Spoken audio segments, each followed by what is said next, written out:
Most people think the speed at which you eat is just a habit. Something random. Something learned at home. But psychology says otherwise. The way you eat reveals how your mind relates to time, control, stress, and even safety. And once you notice it, you can't unsee it. Some people eat like they're racing the clock. Fork moving nonstop. Chewing barely finished before the next bite arrives. Meals disappear in minutes. Others eat slowly, deliberately, pausing between bites. Sometimes forgetting the food is even there. These two patterns don't just look different. They come from very different psychological worlds. Fast eaters often live mentally in the future. Their brain is already ahead of the present moment. While they're eating, they're thinking about what comes next. The next task. The next problem. The next obligation. Food becomes something to get through, not something to experience. Psychologists link fast eating to chronic stress and heightened survival mode. When the nervous system is constantly activated, the body prioritizes speed over awareness. Eat quickly. Finish fast. Move on. It's not about hunger. It's about efficiency. Many fast eaters grew up in environments where slowing down wasn't safe or encouraged. Maybe meals were rushed. Maybe there was competition for food. Maybe time was always limited. The brain learned one lesson early: take what you can while you can. Over time, that lesson hardens into habit.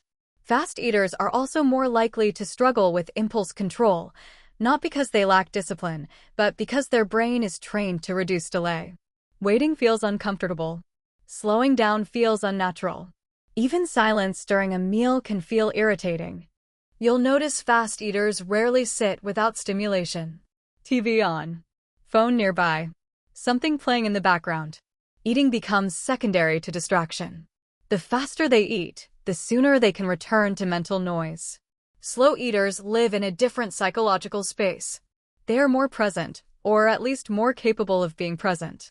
Their nervous system isn't in a constant state of urgency. They can tolerate pauses. They don't feel threatened by stillness. Psychology associates slow eating with higher interoceptive awareness. That's the ability to sense internal signals like hunger, fullness, and satisfaction. Slow eaters feel when they're full. Fast eaters often realize it too late. But slow eating isn't always about peace or mindfulness. Some slow eaters are deeply reflective. They think while they eat. They replay conversations, analyze decisions, observe others at the table. Food becomes a backdrop for thought. Others eat slowly because they're cautious. They don't rush pleasure. They've learned that moving too fast leads to mistakes, or disappointment, or loss of control. There's also a subtle emotional difference.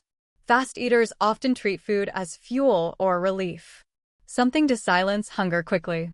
Slow eaters are more likely to treat food as experience. Texture, taste, temperature, timing. Neither is morally superior, but they signal different internal pressures. One interesting detail psychologists point out is chewing. Fast eaters chew less per bite. This reduces the brain's time to register satisfaction, which means fast eaters often feel less fulfilled after meals, even if they ate more. That's why fast eating is linked to overeating, not because of lack of willpower, but because the brain never fully catches up. Slow eaters give their brain time to respond. Signals arrive. Satisfaction registers. Stopping feels natural. Social behavior during meals also reveals a lot. Fast eaters often finish first. Then they wait, or get restless, or reach for their phone. Sitting while others are still eating can feel uncomfortable, almost exposing. It forces them to be still with themselves. Slow eaters don't rush the social rhythm. They match the table. They pace themselves unconsciously. They're less bothered by gaps in conversation. Psychology suggests this reflects comfort with interpersonal timing, knowing when to act and when to pause. There's also a power dynamic at play. In group settings, fast eaters may unconsciously assert dominance by finishing early, claiming space, or moving on first.